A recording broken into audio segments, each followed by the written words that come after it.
করেছি এবং আলোচনা করে মোহনবাগান ক্লাব থেকে আমরা চিঠি দিয়েছি 200 স্কয়ার ফিট মোহনবাগান ক্লাব কিনবে ওখানে ওই বাড়িতে, এবং গ্রাউন্ড ফ্লোরে আমরা বলেছি সামনে আমাদের জায়গাটা দিতে হবে।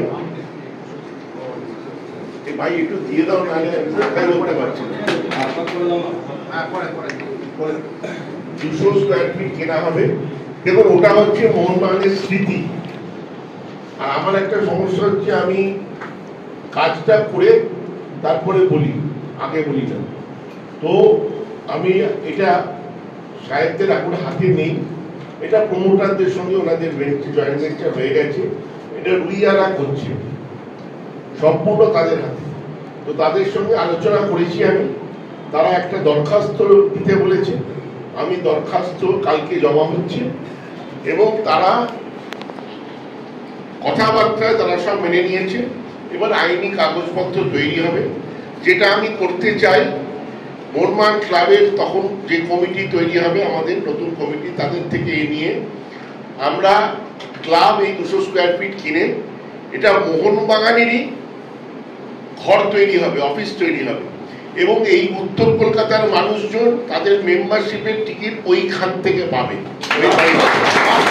তাদের মেম্বারশিপ কার্ড দেখে ওইখানে কম্পিউটার সেট আপ হবে, ওইখান থেকে ভাবে, ক্লাবে যেতে হবে না, এবং ক্লাবের মার্চেন্ডাইজিংও ওখান থেকে বিক্রি হবে। তাতে কি হবে, আমাদের এই যে মোহনবাগানের স্মৃতিটা, আমাদের কিন্তু ওইটা মোহনবাগান। আমি আরেকটা জিনিস, আমার ইচ্ছে, আমি জানি না পারবো কিনা, আমরা চেষ্টা করবো রিজার সঙ্গে কথা বলে যদি বাড়িটার নাম মোহনবাগান বাড়ি দেওয়া যেতে পারে, চেষ্টা করবো।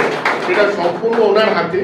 তবে এটাও আপনাদের দেখুন, এটা আমি সাহেবদের সঙ্গে আমি পুরো জিনিসটা, আমি অন্য কোনো কারোর সঙ্গে কথা, আমি কেন আমি দেখেছি ওনাদের হাতে এখন আর কিছু নেই। এটা অলরেডি কি স্যার ঠিক বলছি তো, এটা জয়েন্ট ভেঞ্চার ওনারা করে ফেলেছেন উইথ রুইয়া।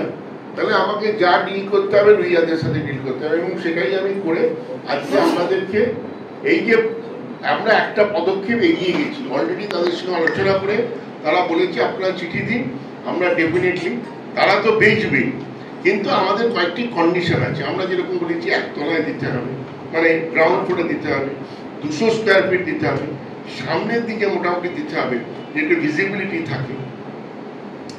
আর আমার যে কোনো কারণেই হোক, আমি যে মানুষকে বুঝিয়ে, কেন ওনাদেরকে আমি বোঝাতে চেষ্টা করেছি বা চেষ্টা করছি এখনো, যে এইখানে এই জিনিসটা, এই সেন্টারটা তৈরি হলে অটোমেটিক্যালি ওই বাড়িটারও ভ্যালুয়েশন বেড়ে যাবে। কেন মোহনবাগানের এই স্মৃতিটা না হলে হারিয়ে যাবে, সেই জন্য এটা আমরা চেষ্টা করছি। যাই হোক, আমার যারা বলবেন আমি তাদের